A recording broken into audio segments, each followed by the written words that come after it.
when we get into a whiplash injury, when we get into exposed to this outside trauma, this curve actually straightens in about half a second. Hi, it's Dr. Crivelli again, and I want to take a couple minutes right now and talk to you about whiplash injuries. Some of you may have heard this term, whiplash. There's a superhero named Whiplash. There's all kinds of things that are relating to whiplash. There was a movie called Whiplash a while back. But what some of you may not know is that whiplash is a term that we use to describe the injuries that we can sustain from being in a car crash. A long time ago, it used to be called cervical acceleration, deceleration.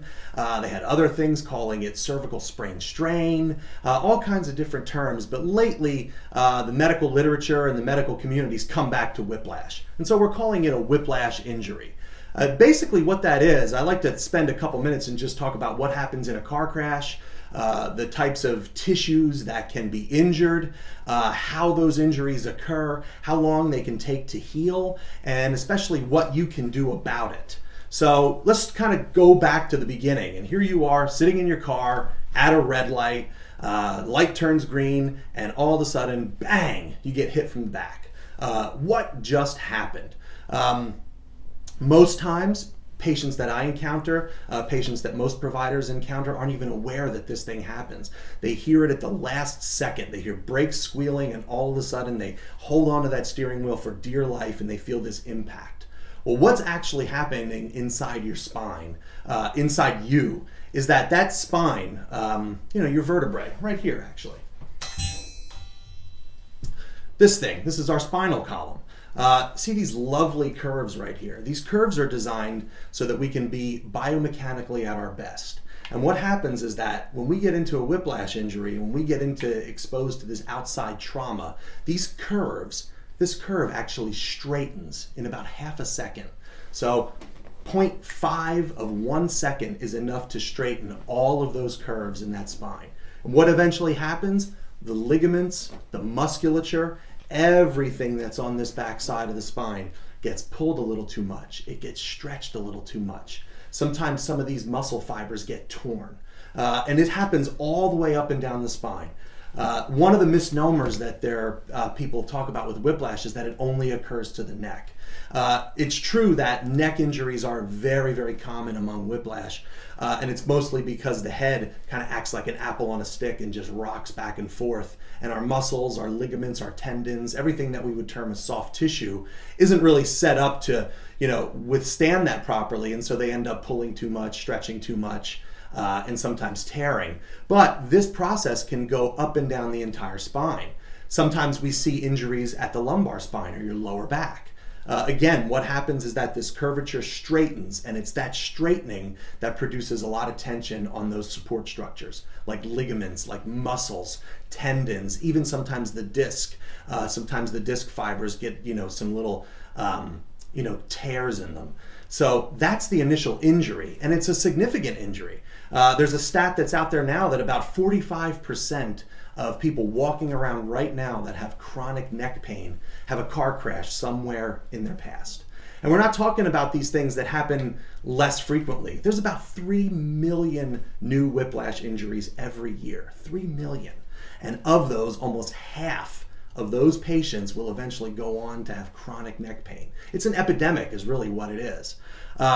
So I want to express upon you the importance that these are real injuries that can be long lasting.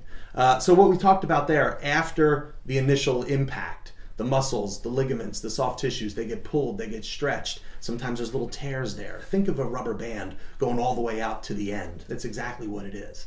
How long is the healing process for something like that? Conservatively, we usually sort of put that at anywhere between, say, 2 to 3 months. 2 to 3 months to kind of get you back to where you were feeling before the accident. And a lot of times when you undergo rehab and start to get treated for these kind of conditions, your healthcare provider will re-examine you pretty much every month. So we're talking every 30 days or so, as you're under care, as you're under treatment, we're going to be reevaluating some of these injuries. The vast majority of them do clear up in a few months with therapy and with appropriate medication in a lot of cases as well. Should you go and choose to see someone for whiplash or a whiplash type injury, make sure they have really good relationships with other healthcare providers. Your primary care physician, your orthopedic surgeon, maybe a good neurologist, or even a pain management specialist. Because oftentimes the combination of judicious use of medication along with therapy, that's the magic combination that heals these injuries. After that initial insult, after that initial injury, what happens is that the muscles tend to start to protect the area. They'll get stiff and they'll get tight.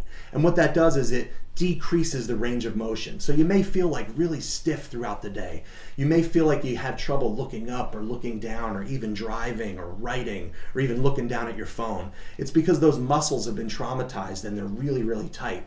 They're doing that to protect the area. They said to themselves, oh my God, we just had an accident and there's damage here. Let's protect everything, let's tighten up, and let's restrict that motion so that way we can heal up properly. Well, initially, within the first few days or so, you're out of danger. So the muscles can start to actually get used as soon as possible. So it's the goal of therapy to kind of get those muscles back to their normal length, to get those muscles back to their normal elasticity, and to get you back to where you need to be as soon as humanly possible. And that's the goal of any good therapy, whether it's chiropractic working in conjunction with physical therapy, chiropractic and physical therapy working in conjunction with massage and acupuncture, and even our medical specialists like orthopedists, pain management specialists, neurologists, and even your own primary care physician. So my advice to anyone who's in these crashes is take a good look at how you're feeling after something like this happens to you. Sometimes symptoms don't appear right away. Sometimes the symptoms will appear in a day or two. That's common as well. It's not normal. Car crashes are not normal, but it's common. So if this is happening to you, or if this has happened to you or a loved one or someone you know has been rear-ended at a red light, in a more major accident, something like that, a huge crash, even a small crash, be aware that symptoms can happen maybe in a day or two. And if you want to try to get back moving and back to your normal life as soon as humanly possible, give us a call any particular time.